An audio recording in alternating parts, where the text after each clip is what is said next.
William Carter stood by the large window of the Galactic Forum station, looking out at the stars.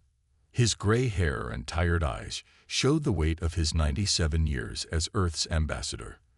The huge meeting room behind him was now empty. Everyone had left after the vote. 7 times, he whispered to himself. 7 times in 30 years. Eleanor Frost walked up beside him. She was his deputy, a tall woman with short blonde hair and eyes that showed her anger. They used the same excuse again, she said. Section 42, Paragraph 7 of the Forum Charter. New species must show cultural stability before full membership. She shook her head.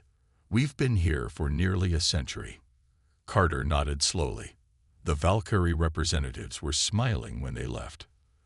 Of course they were, Eleanor said. They've been raiding our outer colonies for years, and the Forum does nothing. Yesterday they hit New Haven. 12 dead, 4 missing. Carter turned away from the window. The meeting hall was massive, with 500 seats arranged in circles. Each seat represented a different species from across the galaxy. Earth had only an observer seat in the back. We followed every rule, he said. We shared our music, our art, our literature. We joined their scientific projects. We even fought in their war against the Krell. And they still treat us like children, Eleanor said. The door at the far end of the room opened. A tall, thin figure with blue skin and 4 arms walked toward them. Representative Zortal of the Mendari people was one of the few aliens who treated humans with respect. Ambassador Carter, Zortal said in a soft voice, I came to express my regret for today's vote. My people voted in your favor. Thank you, Zortal, Carter said. Your friendship has always been valued. Zortal looked around to make sure they were alone. I must tell you something. The Elder Council had decided their vote before you even spoke. The Valkyrie and the Greel have been pushing anti-human policies for years. But why? Eleanor asked.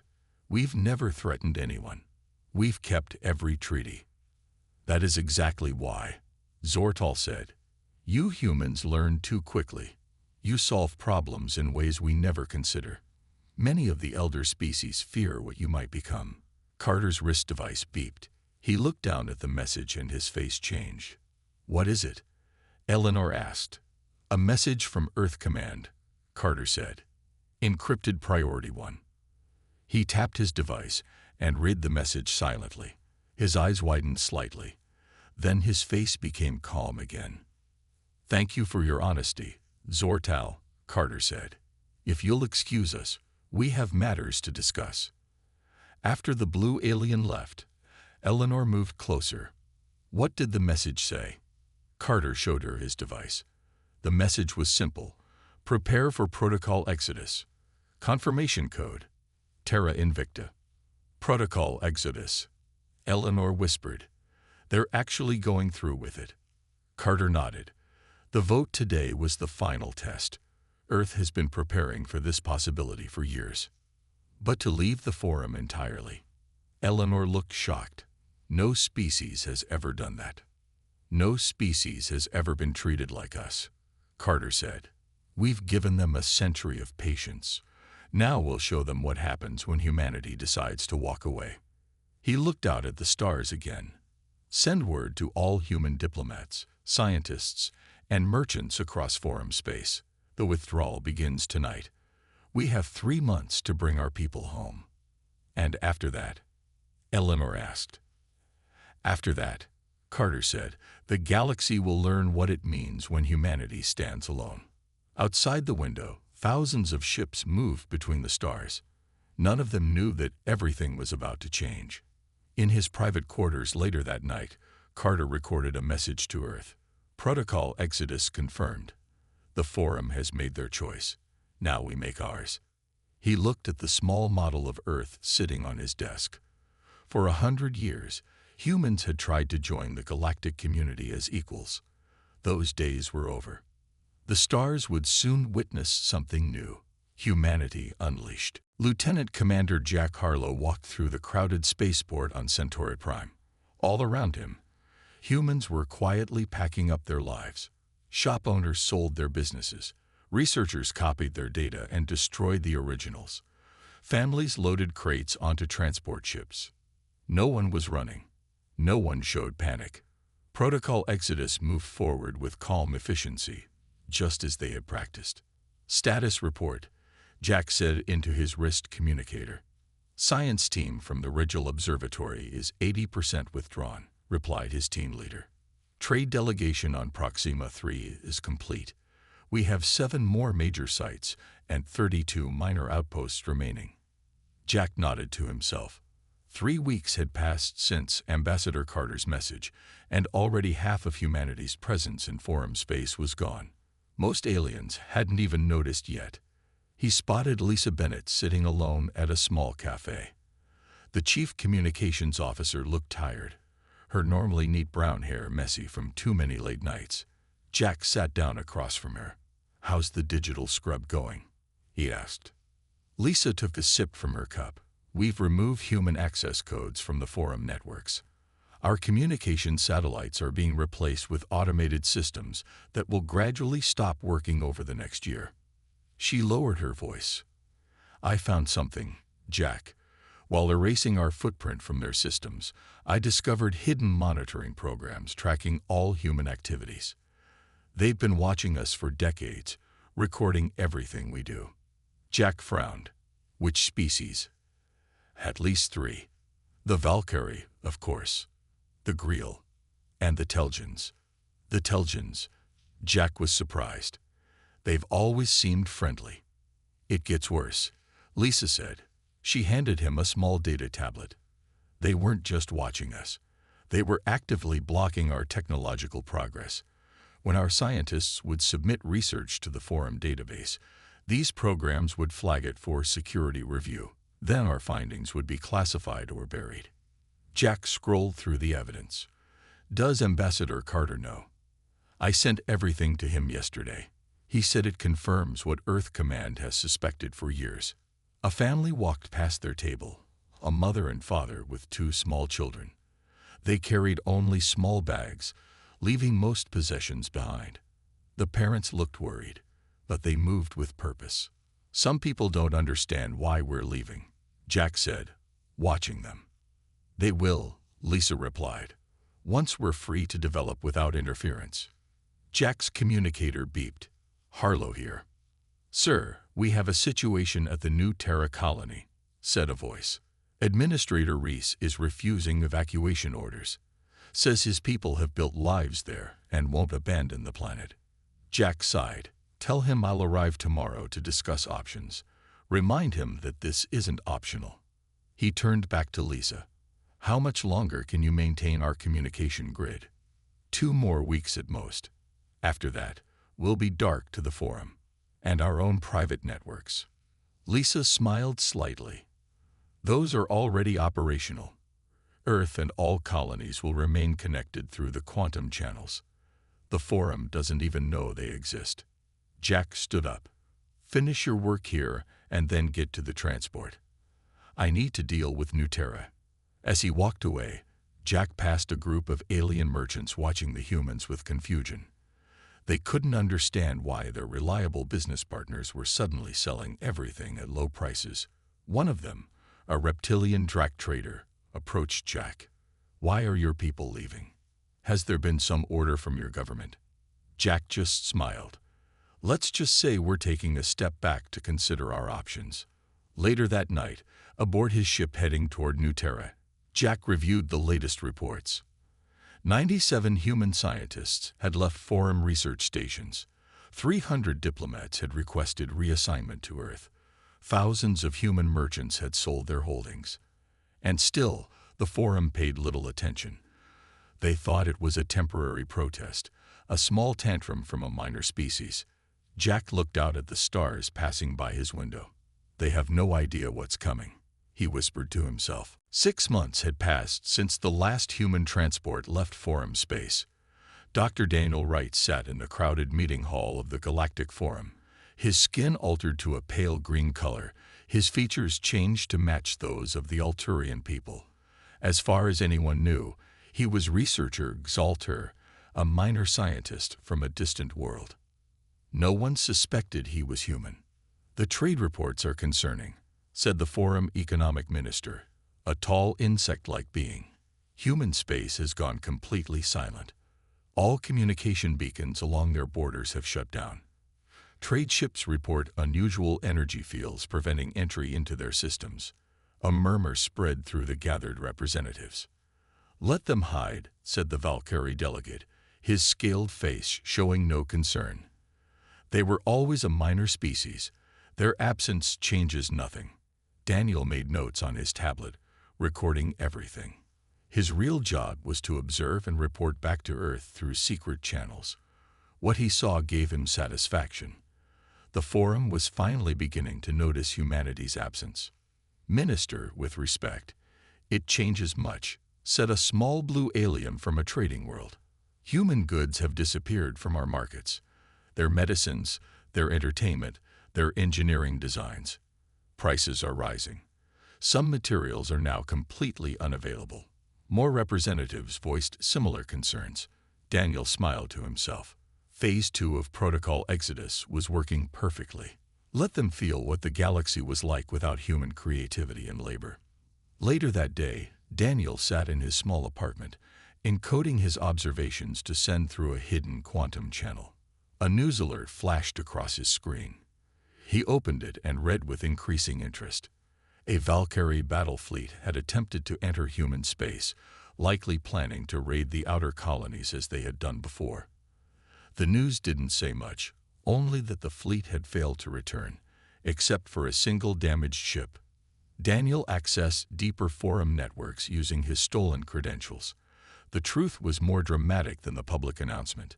The Valkyrie had sent 15 warships into human territory. 14 had vanished completely. The one that returned was barely functional. Its weapon systems melted, its hull showing damage from energy weapons far beyond what humans had previously used. The ship's commander, Admiral Zexkar, had reported facing technology that should have been impossible for humans to develop so quickly. Daniel added this to his report and sent it through the secure channel. Then he deleted all traces of his search from the Forum networks. Across the galaxy on Earth, Senator Mary Callahan stood before the United Earth Council. The Grand Chamber was filled with representatives from all human colonies. "The isolation is affecting our people," said the representative from Mars. "They ask why they can't travel outside our space. They miss the alien worlds they used to visit." Mary nodded with understanding. "The adjustment period is difficult, yes, but ask yourselves this. Did those worlds ever truly welcome us? Did the Forum ever treat us as equals?" Silence fell across the room. "For a century, we played by their rules," Mary continued. "We shared our art, our science, our medicines, and in return, they kept us contained.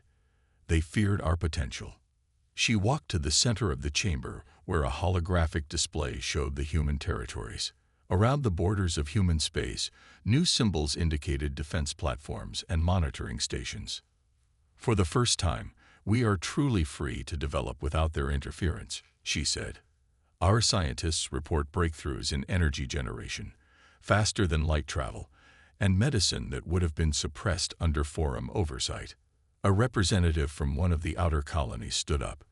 "The Valkyrie tested our defenses yesterday. Our new systems destroyed 14 of their ships and sent the 15th running home." Applause filled the chamber.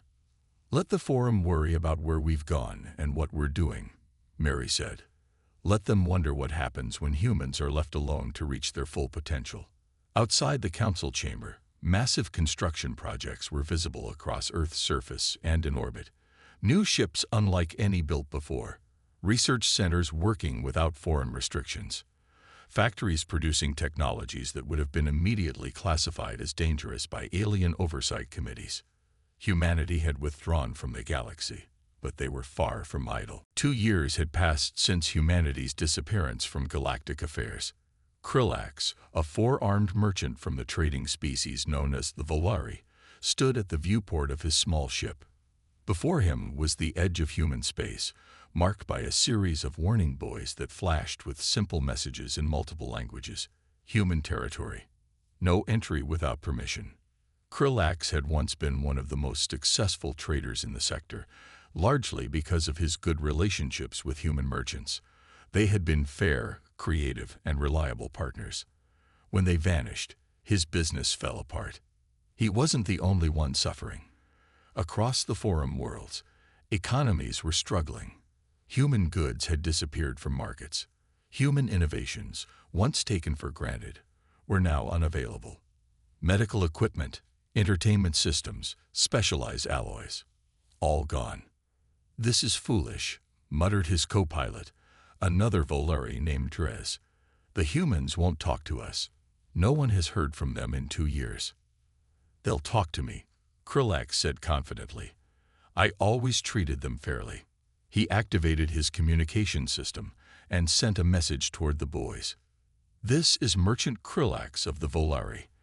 I seek permission to speak with human representatives about resuming trade relations."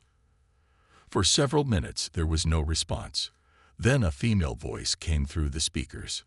"Merchant Krillax, this is Border Control. You are recognized as a former trading partner. Hold position for scan." A beam of light swept over their ship, analyzing everything inside. "You may proceed to Trading Station Alpha at these coordinates. Do not deviate from the marked path." A narrow corridor of light appeared in space before them, leading deeper into human territory. Krillax guided his ship forward, his 4 hands moving carefully on the controls.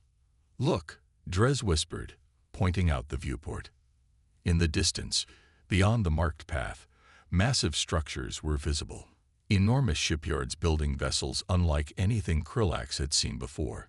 Space stations that seemed to phase in and out of reality, and something that looked like a partial sphere being constructed around a small star. "What are they building?" Drez asked. "Their future," Krillax replied simply. Meanwhile, in a secure facility deep in forum space, Intelligence Officer Amanda Kelly reviewed the latest reports.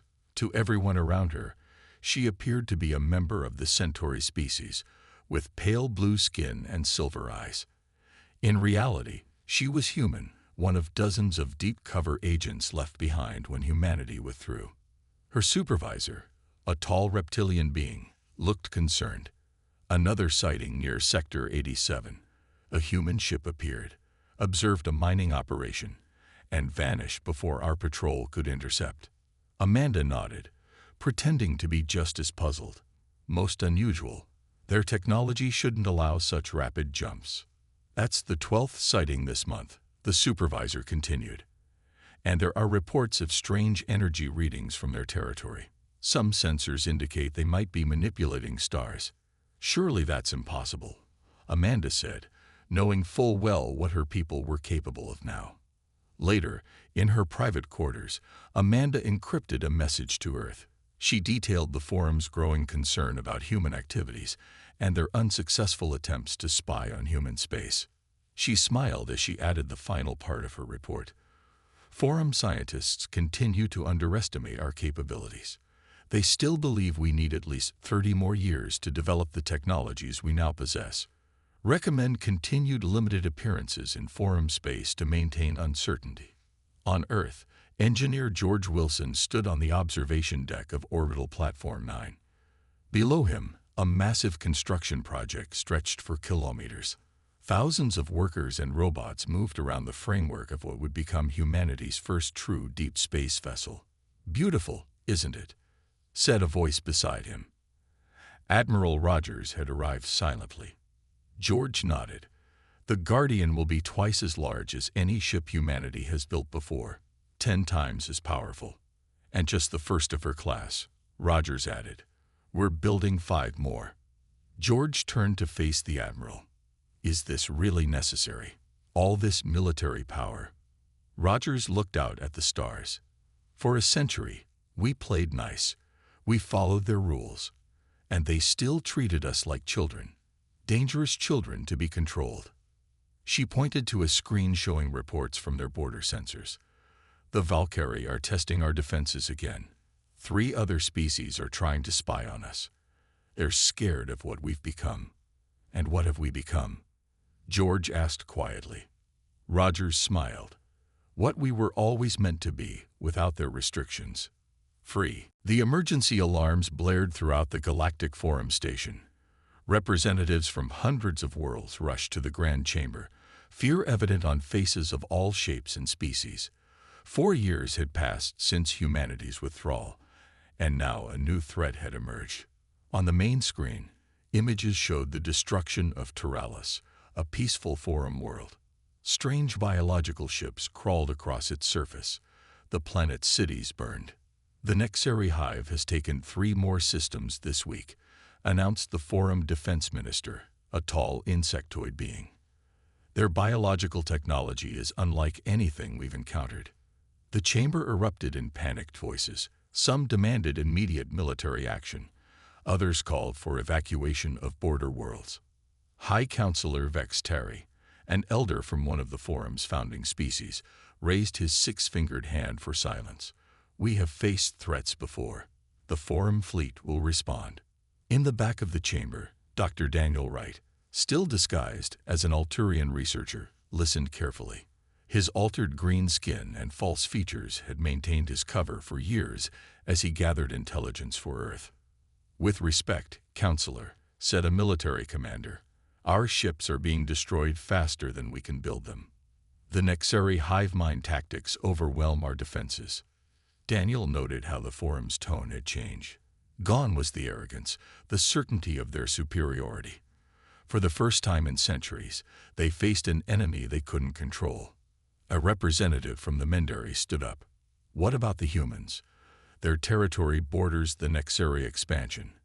Have they been attacked as well? The chamber grew quiet. No one had mentioned humans openly in months. We have reports that Nexari forces attempted to enter human space last month, the defense minister said reluctantly. The Hive ships did not return. Whispers spread through the room. Some suggested humans might have created the Nexari as revenge against the Forum. Others wondered if humans might help if asked. Daniel hid his smile. The Forum's pride was crumbling in the face of extinction. On the edge of human space, Commander Eric Summers stood on the bridge of Border Station 7. Through the viewport, he watched as sensors tracked a large Nexari fleet moving toward human territory. They're testing us again, said his second-in-command. 3rd time this month. Eric nodded. Different approach this time. They're learning. The Nexari had appeared suddenly from the galactic core, a previously unknown species with biological technology and a single shared mind. They consumed everything in their path. When they first approached human space, defense systems had destroyed them easily.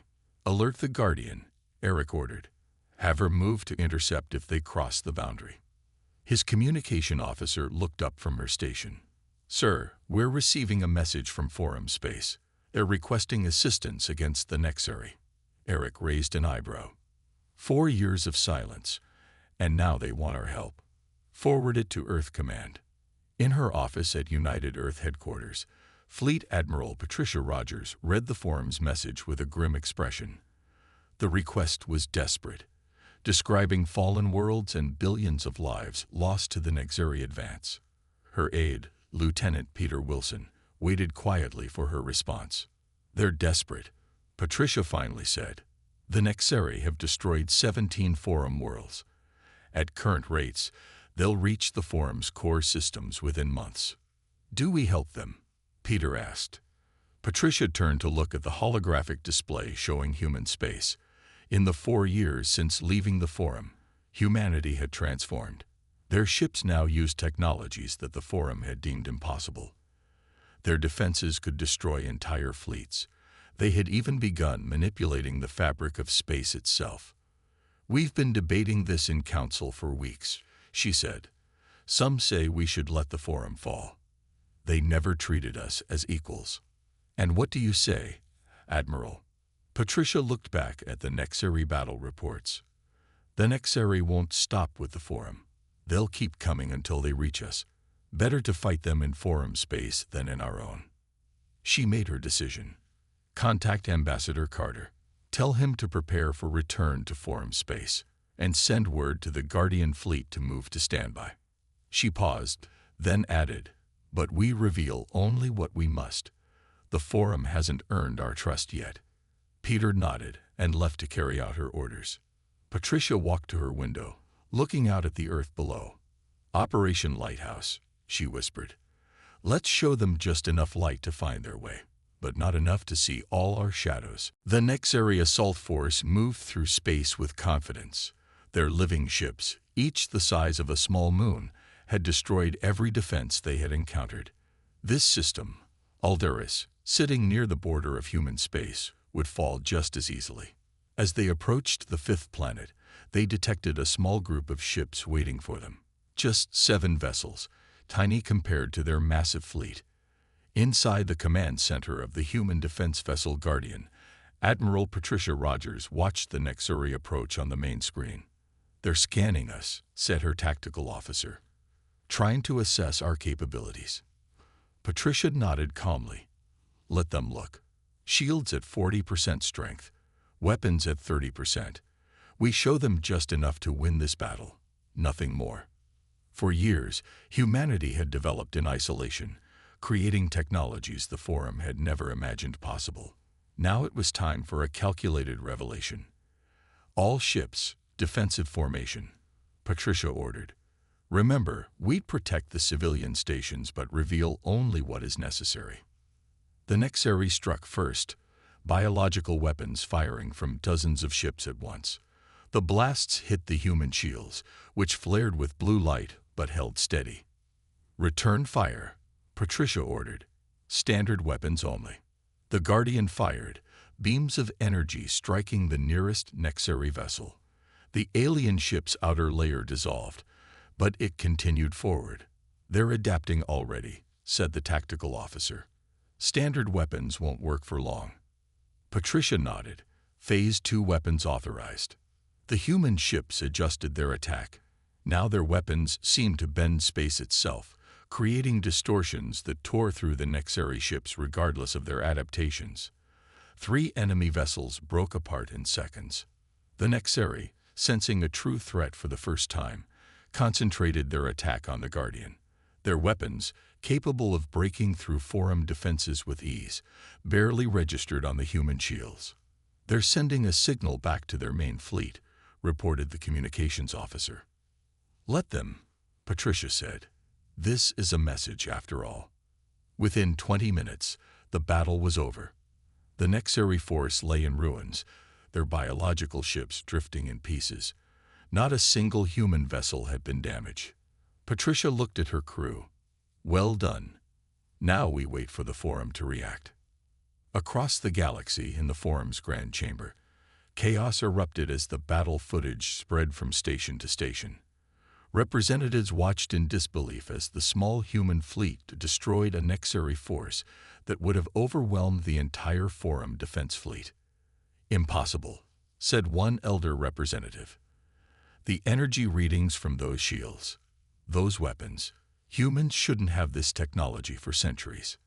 Dr. Samantha Reeves, a human scientist who had just arrived with Ambassador Carter as part of the limited diplomatic re-engagement, stood before the Forum. Unlike the deep-cover agents, she made no attempt to hide her human appearance. What you're seeing is just a fraction of what humanity has developed during our isolation, she explained. Technologies that your oversight committees would have classified as too dangerous for us to possess. She displayed images of the battle, highlighting key moments. The shields operate by creating phase-shifted energy fields that exist partially in another dimension. The weapons target specific molecular bonds in the Nexary biological material. The Forum representatives looked stunned. Some appeared frightened. One elder stood up. If you had this capability, why didn't you use it against the Valkyrie when they raided your colonies years ago? Ambassador William Carter stepped forward.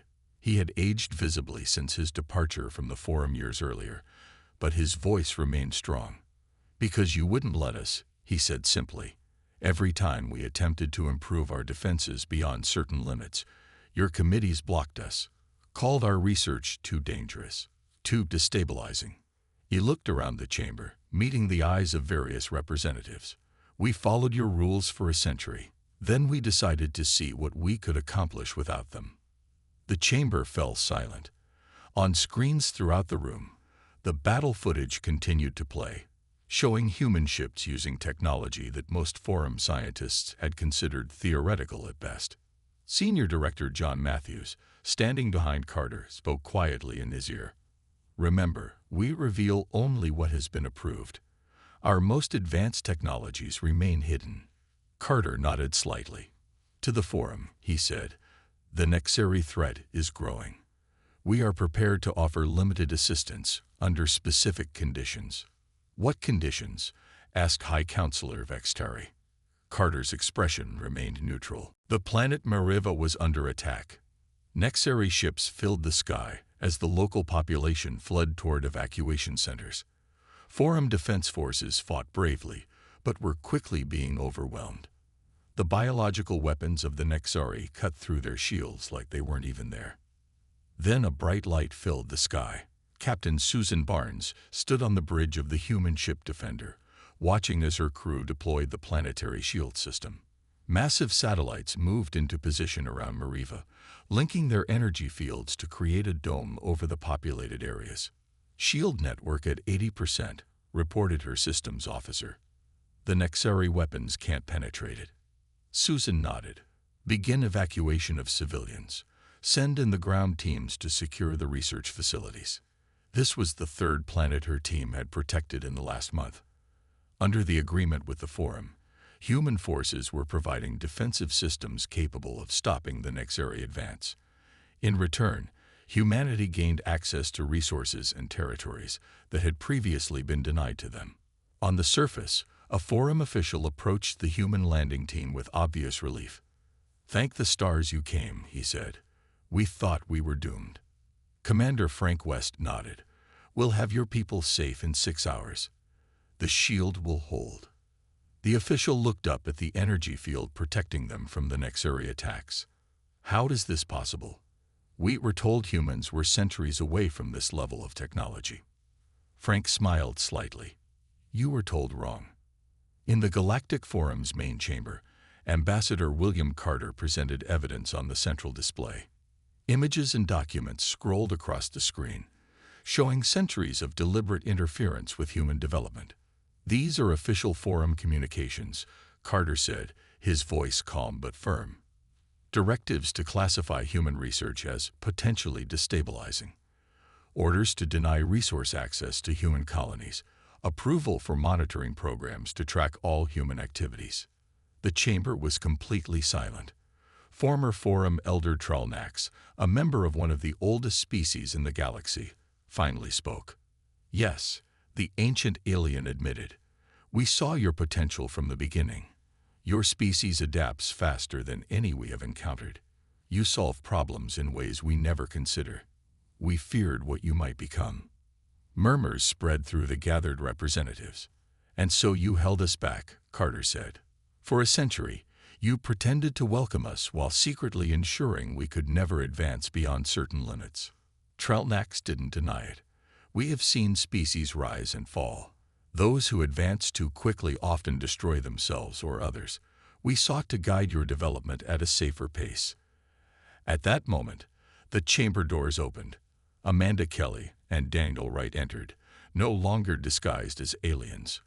They walked to stand beside Carter. "These are just 2 of our deep cover agents," Carter explained. "They remained behind when we withdrew, gathering evidence of the conspiracy against us." The Forum representatives looked shocked. Some seemed afraid. "How many more are among us?" asked one. Carter didn't answer. "Let them wonder."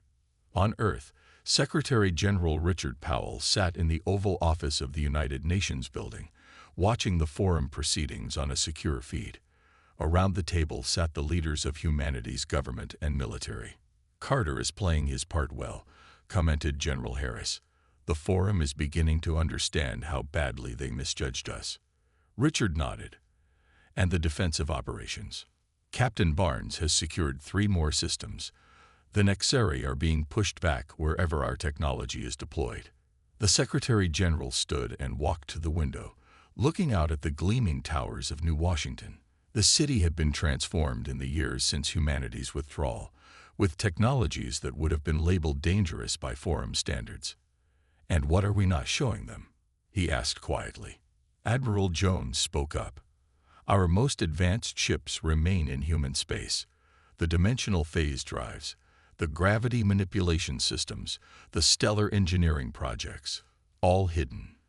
The defensive technology we're sharing is impressive, but it's at least a decade old by our standards." Richard turned back to the group.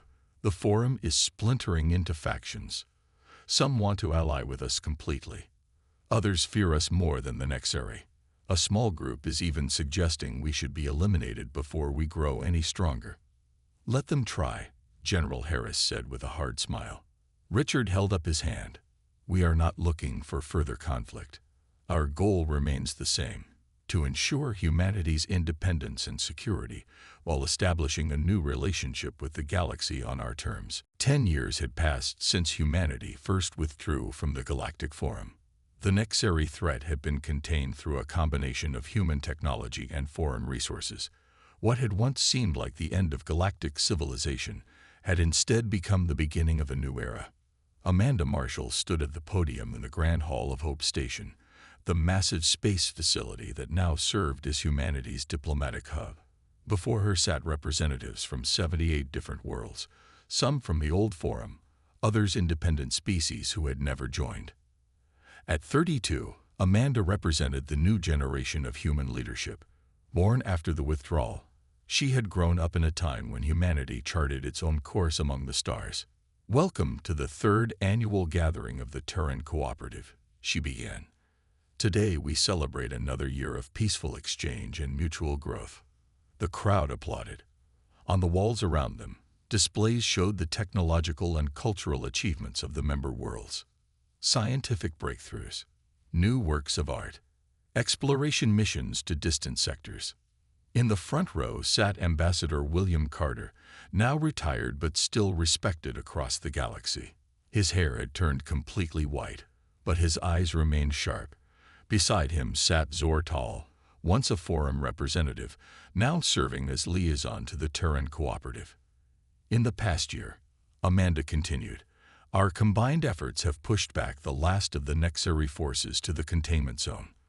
Our research teams have developed a vaccine against the draconian plague, and our exploration vessels have mapped 16 new star systems for potential colonization." She gestured to a group of young aliens and humans working together at a side table. "Most importantly, our youth exchange program has doubled in size, with over 10,000 students from different worlds learning and growing together."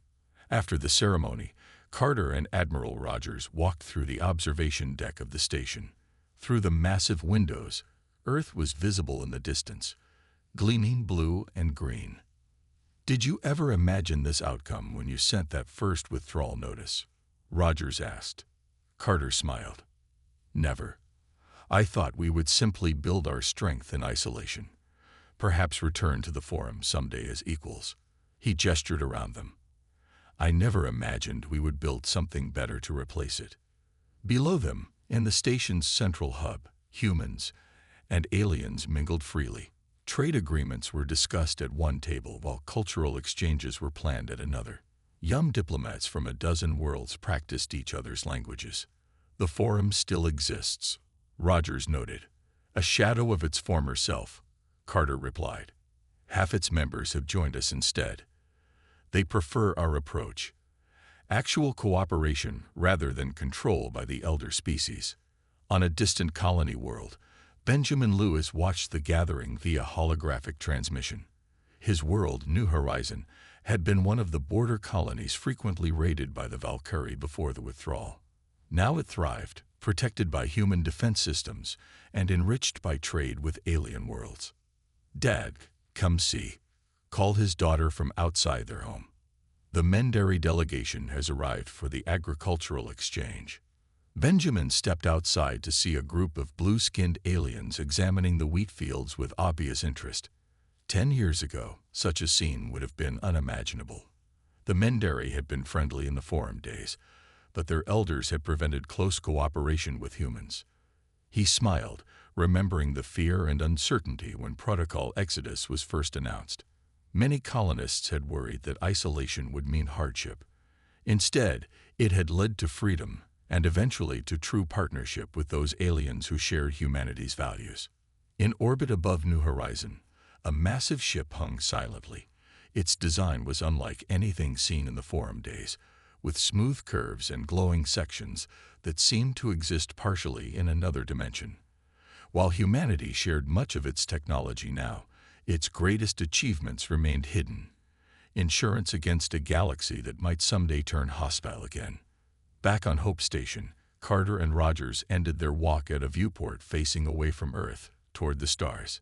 "Do you think they understand yet?" Rogers asked. "The old Forum elders. Do they understand what their actions created?" Carter considered this. "I think they're beginning to. They wanted to contain a species they feared might someday outgrow them."